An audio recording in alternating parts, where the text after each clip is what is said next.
Nos acompaña ahora Fernando Rivera. Él es un escritor y estudioso de la literatura que radica en Estados Unidos, enseña y acaba de presentar hace pocos días su segunda novela titulada Ustedes que jamás vieron mi muerte. Sobre eso vamos a conversar con él esta tarde. Bienvenido, Fernando. Gracias, Mabel. ¿Cuál es tu primera definición de esta novela que, según las primeras críticas, digamos, supera lo que has venido haciendo hasta el momento, como has escrito una novela, cuentos, en ensayos también? Bueno, dar una definición todavía me resulta difícil, no he tomado la suficiente distancia, todavía sigo pensando en los acontecimientos de la novela. Por momentos, al revisarla ahora en las presentaciones, me da ganas de corregir algunas partes, ¿no?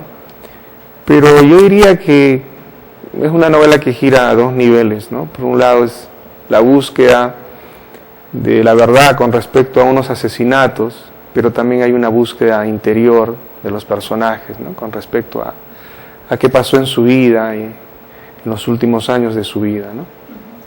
Hay una propuesta en tu novela en torno al lenguaje, porque hemos visto ahí algunos gráficos y hay como una también superposición de planos, no sé si es el término correcto en la literatura. ¿Hay una propuesta de lenguaje literario específica en esta novela tuya? Bueno, he intentado, sí, trabajar de alguna manera, podría llamarse es una propuesta, y es trabajar con distintos discursos, ¿no? Más que a nivel de lenguaje, de frase o de oración, sino con distintos tipos de discursos y de textos. Básicamente la idea es construir una historia a través de historias verdaderas, reales, con documentos reales. Entonces en la novela se comentan libros de historia, se presentan fotografías, cuadros, ¿no? Que son reales, no son de la ficción, y se presentan a los autores de estos textos y de estos cuadros, ¿no? Y de hecho hay algunos personajes históricos que también aparecen en la novela, ¿no? Como por ejemplo José Carlos Mariátegui, ¿no? Que es un personaje, y también hay un historiador polaco llamado Korczek. Entonces la intención de esta novela, la propuesta, sí. Y lugares. Y lugares, Gráficos, paisajes. Sí, lugares donde ocurrieron eventos importantes, ¿no? Como por ejemplo en la ciudad de Livorno durante la convención del Partido Socialista Italiano en 1921, donde se dividen Partido Socialista y Partido Comunista, ¿no? Entonces ahí está presente Mariátegui. Entonces hay una especie de visita a esa época, ¿no? Y de igual manera otros textos, momentos históricos, ¿no? En el cementerio de Montparnasse en París, por ejemplo, ¿no? Discutiendo un poco la historia europea frente a las tumbas de personajes importantes de Europa, ¿no? Tú eres un mollendino que ahora ya podríamos decir que eres más o menos cosmopolita, ¿no? Incluso a través de tu novela. Vives ya más de 16 años en Estados Unidos y como seguramente tú has evolucionado, ¿no? Como en tu faceta de escritor, has visto cómo está evolucionando la literatura en Arequipa. De hecho, en general, muchos han salido, los escritores de tu generación seguramente están la gran mayoría fuera de Arequipa. ¿No se puede hacer literatura en Arequipa? ¿Qué dirías tú? Bueno, con respecto a lo primero, lo de la mención de cosmopolita, yo diría que ya uno tiene las coordenadas si es que uno vive en Mollendo, especialmente en décadas anteriores, porque es un puerto donde llegaban muchos inmigrantes, pasaron muchos inmigrantes y se quedaron ahí, y también como puerto pues llegan barcos de distintas partes del mundo con tripulaciones que hablan distintas lenguas. Entonces eso hace que el habitante de Mollendo y de la zona empiece desde muy niño a construir un imaginario del mundo con lenguas que va escuchando, con historias que va escuchando, ¿no? Entonces, y hay una especie de matriz ahí que cuando uno va viajando por el mundo va rellenándola o corrigiéndola o transformándola un poco, ¿no? ¿Y todavía es así yendo o en estos últimos años digamos que ha disminuido eso por la existencia de otros puertos más importantes? Sí, yo creo que ha disminuido, sobre todo porque también muchas de las familias inmigrantes se han marchado aquí a Arequipa o a Lima y la migración paró ya hace bastantes décadas, ¿no? Y el puerto, bueno, también se mudó un poco al norte, a Matarani, aunque hay mucho vínculo y mucha relación, y además lo que mencionas, ¿no? Hay otros puertos que también disputan el movimiento de carga, ¿no? Bueno, y volviendo entonces al tema de la literatura en Arequipa. Sí, bueno, ahora la literatura está, digamos, hay muchas líneas, yo veo, ¿no? Líneas, hay muchos jóvenes narradores, especialmente narradores, sigo más la narrativa que la poesía, y me es imposible ahorita leerlos todos. Antes era muy fácil, yo hasta hace unos 10 años venía de vacaciones y empezaba a leer y me enteraba rápidamente de quiénes habían publicado y cuáles eran los textos que estaban sonando más. Pero ahora me encuentro con distintos grupos de jóvenes que practican distintas líneas, ¿no? de narrativa. En mi generación fue algo tal vez novedoso hacer una narrativa más urbana, abandonando cierta mirada un tanto regionalista o provinciana que existía antes. Pero ahora veo que ya eso no es suficiente, hay otras líneas también, hay cuentos que exploran la intimidad, o escritores que están escribiendo sobre personajes que están viajando por el Perú o por el mundo. Hay un grupo de narradoras importantes y con premios aquí en Arequipa, lo que no existía hace 20, 30 años atrás, ¿no? Entonces yo creo que además también hay alrededor de 10 o 15 editoriales independientes y eso es un índice ya de que están publicando. Claro, entonces hay un movimiento importante. Pero sí. Había un número importante de publicaciones. Sí, yo creo que hay un movimiento interesante en la literatura arequipeña en este momento. Y a nivel de Perú, por ejemplo, son muy celebrados estos escritores de una cierta generación, más o menos la tuya, Santiago Roncagliolo, Renato Cisneros, que ya, bueno, han puesto el nombre de Perú, pero también te pregunto igual, ¿es una cosa de mercadeo o realmente la literatura en el Perú está alcanzando niveles ya internacionales? ¿Cómo lo ves? Bueno, siempre la literatura peruana ha tenido un gran nivel dentro de la lengua española, ¿no? Especialmente la poesía. Probablemente la poesía peruana junto con la poesía chilena son las mejores de la lengua española en el siglo XX, ¿no? En el caso de la narrativa también hemos tenido y tenemos grandes escritores, bueno, para no mencionar Vargas Llosa y Brais Echenique, ¿no? Pero hay otros escritores importantes también. Lo que yo veo más bien es una orientación en la literatura que tiene que ver con los circuitos, ¿no? Tú mencionabas, por ejemplo, Roncagliolo y un grupo en torno a él o junto a él, que me parece que es un grupo vinculado más al periodismo, a los medios de comunicación y a las editoriales, ¿no? Entonces hay una dinámica ahí, la literatura funciona de alguna manera vinculada al periodismo, ¿no? Y hay otro circuito que está más asociado a la academia, ¿no? A la universidad. Es mi caso, por ejemplo, ¿no? Y no tenemos esa proximidad por la naturaleza del espacio en el que estamos, esa proximidad con editoriales y con los medios, ¿no? Esa prensa, claro. Sí, bueno, un asunto es la prensa también, ¿no? Pero yo diría también que en cada campo hay distintas preocupaciones. Los escritores están preocupados por distintos eventos, ¿no? Sin que necesariamente uno sea mejor que el otro, pero es de alguna manera esta racionalidad que está imponiendo la forma de producir la literatura, el lugar donde se ubican los productores de la literatura, ¿no? Unos en el periodismo, la prensa, los circuitos editoriales y otros en la universidad, ¿no? Que tienen una dinámica diferente, ¿no? Ahora, tú vives en Estados Unidos desde hace como 16 años, ¿no?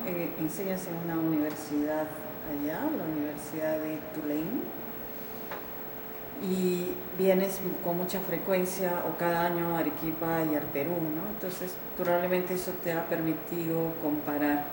Hasta hace unos 10, 15 años, el norte de todos los jóvenes vinculados a las artes en general era salir del país.